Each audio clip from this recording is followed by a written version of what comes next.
मानव संसाधन विकास मंत्रालय का नाम अब शिक्षा मंत्रालय कर दिया गया है। ये फैसला प्रधानमंत्री मोदी की कैबिनेट की बैठक के दौरान लिया गया। इस बैठक के दौरान मोदी सरकार ने नई शिक्षा नीति 2020 को भी मंजूरी दे दी है।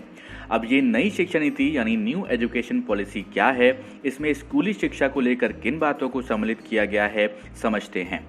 यहाँ आपको बता दें कि शिक्षा नीति में करीब 34 साल बाद कोई बदलाव किया गया है। मोदी कैबिनेट की बैठक के बाद यूनियन मिनिस्टर प्रकाश जावड़ेकर और रमेश पोखरियाल निशंक जी ने प्रेस कॉन्फ्रेंस करके पूरी जानकारी दी।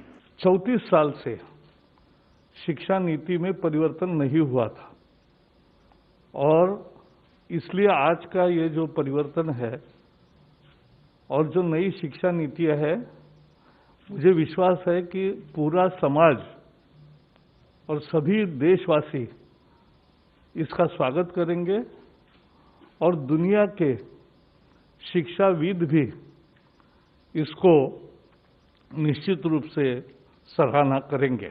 न्यू एजुकेशन पॉलिसी को लेकर मन में कई सवाल हैं, तो चलिए आपको आसान भाषा में स्कूली शिक्षा से जुड़े कुछ मुख्य बिंदुओं को समझाते हैं। न्यू एजुकेशन पॉलिसी में स्कूली शिक्षा, उच्च शिक्षा के साथ साथ कृषि शिक्षा, कानूनी शिक्षा, चिकित्सा शिक्षा और तकनीकी शिक्षा जैसी व्यावसायिक शिक्षाओं को दायरे में लाया गया है। इस वीडियो में हम आपको स्कूल की शिक्षा का पैटर्न, जिसे अब 10+2 से बदलकर 5+3+3+4 किया जाएगा, उसके बारे में जानकारी दे रहे हैं। अब इस 5+3+3+4 का मतलब क्या है? अब आप कहेंगे कि इस 5+3+3+4 का कुल करते हैं तो 15 होता है, तो ये 10+2 को कैसे बदलेगा? तो यहाँ आपको बता दें कि नई शिक्षा नीति के अनुसार 12 साल स्कूल के और पहले 3 साल आंगनवाड़ी और प्री स्कूल के लिए होंगे। तो यहाँ आपके समझने के लिए यहाँ बता दें कि 3 साल आंगनवाड़ी के या फिर प्री स्कूल के और बाकी के बच्चे 12 साल स्कूली शिक्षा के लिए होंगे, जिसका नया पैटर्न होगा 5+3+3+4। आइए दोस्तों, आप 5+3+3+4 के स्ट्रक्चर को समझते हैं। देखिए, इसमें 5 का मतलब है इसमें 3 से 8 साल तक के बच्चे पढ़ेंगे, जो कि फाउंडेशनल स्टेज होगी। 3 साल का यानी कि 5+3 की बात करें तो 3 का मतलब यहाँ पर हुआ 8 से 11 साल के बच्चे पढ़ेंगे। इन 3 सालों के लिए प्री प्राइमरी एजुकेशन दी जाएगी। फिर 3 यानी इसका मतलब हुआ 11 से 14 साल तक के बच्चे इसमें पढ़ेंगे, जो कि प्रेपरेटरी स्टेज होगी। फिर 4 यानी 4 का मतलब 14 से 18 साल तक के इसमें बच्चे पढ़ेंगे, जो कि होगी सेकेंडरी स्टेज। अब यहाँ पर कुछ और बिंदुओं पर नजर डाल लेते हैं। तो आपको बता दें कि न्यू एजुकेशन पॉलिसी 2020 के हिसाब से केवल कक्षा 3, 5 और 8 में ही एग्जाम्स होंगे, बाकी असेसमेंट के तौर पर आगे स्कूल में प्रमोट किया जाएगा। साथ ही अब कक्षा 6 से ही वोकेशनल शिक्षा और इंटर्नशिप शुरू हो जाएगी। स्कूली शिक्षा के पाठ्यक्रम को कम किया जाएगा। मातृभाषा या फिर क्षेत्रीय भाषा में कम से कम 5वीं कक्षा तक पढ़ने की व्यवस्था कराई जाएगी। बोर्ड परीक्षा को 2 भागों में बांटा जा सकता है। अभी इस पर कोई फैसला नहीं लिया गया है, जो वस्तुनिष्ठ और विषय आधारित होगा और हर कक्षा में जीवन कौशल पर परखने पर जोर होगा।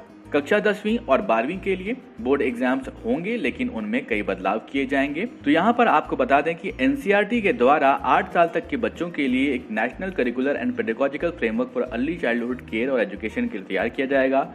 सरकार का लक्ष्य है कि साल 2030 तक हर बच्चे के लिए शिक्षा सुनिश्चित की जाए। इसके लिए एनरोलमेंट को 100% तक लाने का लक्ष्य है। इसके अलावा स्कूली शिक्षा से निकलने के बाद हर बच्चे के पास लाइफ स्किल भी होगी, जिससे वो जिस क्षेत्र में काम शुरू करना चाहे तो वो आसानी से कर सकता है। नई राष्ट्रीय शिक्षा नीति 2020 में राष्ट्रीय परीक्षा एजेंसी द्वारा उच्च शिक्षा संस्थानों में प्रवेश के लिए कॉमन एंट्रेंस एग्जाम का ऑफर दिया जाएगा।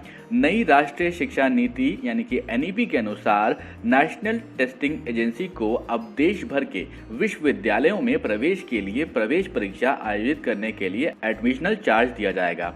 इसमें वो हायर एजुकेशन के लिए आम यानी कॉमन एंट्रेंस परीक्षा का आयोजन कर सकता है। एनटीए आपको बता दें कि यहाँ पहले ही all India engineering entrance exam, JEE main, medical प्रवेश जो कि कहता है नीट और यूजीसी नेट, दिल्ली विश्वविद्यालय DUET, जवाहरलाल नेहरू यूनिवर्सिटी यानी कि JNUEE जैसे केंद्रीय विश्वविद्यालयों में प्रवेश के लिए प्रवेश परीक्षा जो है आयोजित करता आ रहा है। तो दोस्तों, ये थी जानकारी कुछ स्कूली शिक्षा से जुड़ी हुई और